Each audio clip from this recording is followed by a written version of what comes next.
Igbo mụrụ nze, Igbo mụrụ ọzọ, ekene m.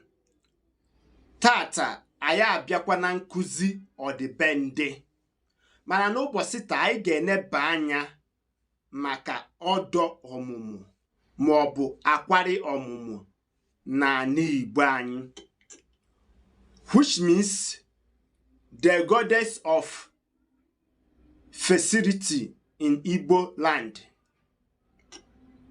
Nwụọ ọmụmụ. Ọ na-abụ ifete ị na-anụ na n'ezinụlọ mebiri akwari ọmụmụ maọbụ ọdụ ọmụmụ dị na befe, n'ọnya kpatalụ n'ezinụlọ ha anaghị amụ nwa. Eziokwu ka ọ bụ.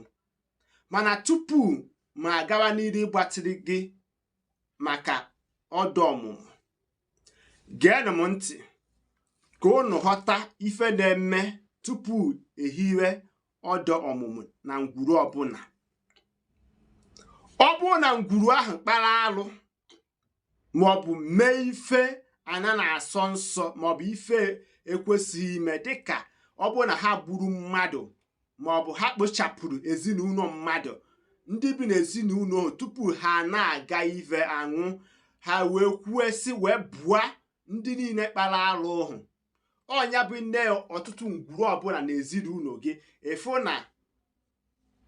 na ọdụ ọmụmụ na-akọ na ngwuru ahụ.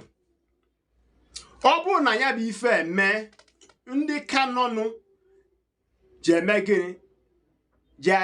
gịnị gbage alụ na ngwuru ahụ tupu ha ehie ọdụ ọmụmụ.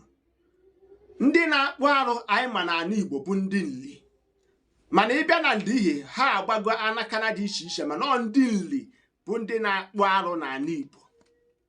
Ndị nli bịa na be gị feme gịnị fa agwa gị ife eji akpụ arụ.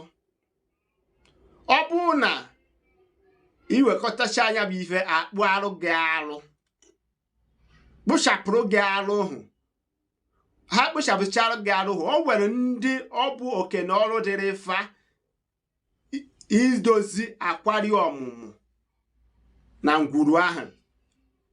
Ọ bụ na ha emecha anya bụ ife, ya bụ na ezinụlọ ha ebido mụtawakwa nwa, because na ọ bụ the goddess of infertility, chi na-enye nwa ka ọ bụ n'ala Igbo anyị.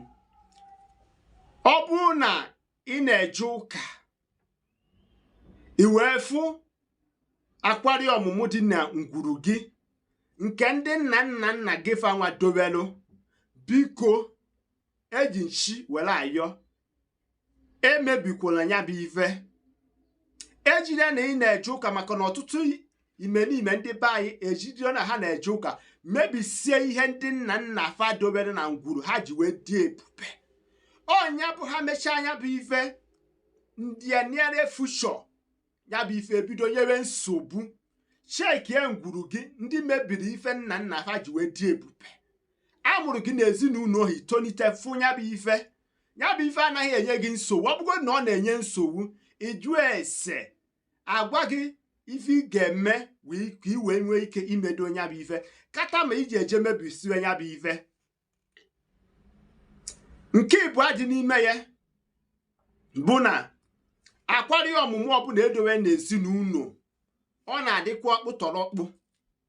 Mana ịbịa na akwari ọmụmụ ahụ, o nwere mgbe na oge eji were eme gịnị emekwa ya, dịka onye dobere gị akwari ọmụmụ ahụ na ngwuru ahụ. Akwari ọmụmụ anaghị eri ọtụtụ ife, si ife ọ na-erido bụ oke ọkpa ọkụkọ, native hens, ọkụkọ Igbo, oke ọkpa ọkụkọ Igbo, nzu, edo, ọjị na ọtụtụ ife eji were eme gịnị emekwa akwari ọmụmụ ahụ.